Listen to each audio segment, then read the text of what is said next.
أقول لليماني العريق، لليماني السعيد، خلي الحزن بعيد عليك، العذاب ما يدوم، يلي تعيش محروم، يسري نور الأمل من وراء الغيوم، والربيع يعود تزهى معاه الحياة. باليمن ونمضي ونهدي هذا علن، نموت وتحيا اليمن، نموت من بلد سئم الوجع وآهات الأنين ووقع أصوات المدافع والرصاص، بلد تجرع شر السنوات الحروب فغابت عنه السعادة التي كانت أميز صفاته.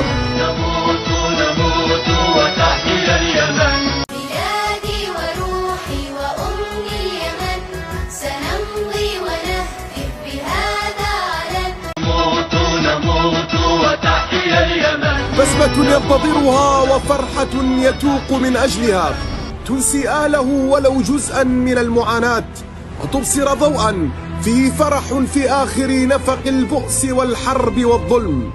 حمل راية الفرحة رجال يعلمون أن اليمن وأهل اليمن بحاجة ماسة لفرحة، فرحة قد يكون مصدرها كرة القدم. أرض السبع، أرض الملكة بلقيس، أرض حضرموت، أرض التاريخ، أرض معين. الفريق اليماني قادم من حضارة كبيرة وعريقة جدا، تيكي تاكا على طريقة اليمن بصياغة من البن وبخلطة مع العسل الحر. يا اليماني إذا ذكرت اليمن ذكرت الركن اليماني، وذكرت حديث الرسول صلى الله عليه وسلم عن أهل اليمن: الإيمان يماني، والفقهة يمانية، والحكمة يمانية. ويقول عنهم المصطفى أيضا صلى الله عليه وسلم: وماذا بعد قول الرسول؟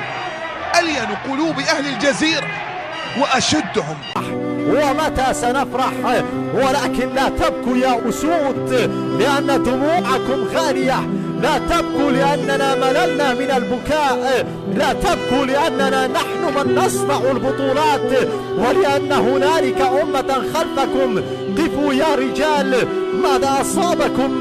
علينا أن ننهض ونعمل لغد أفضل، لأن ليس كل ما يتمناه المرء يدركه، وما نيل المطالب بالتمني، ولكن تؤخذ الدنيا غدابا. ضعوا أيديكم بأيدي بعضكم البعض، وقولوا للشامتين بنا أفيقوا، سيلقى الشامتون كما لقينا. والقادم أفضل يا يماني، القادم أفضل يا يماني.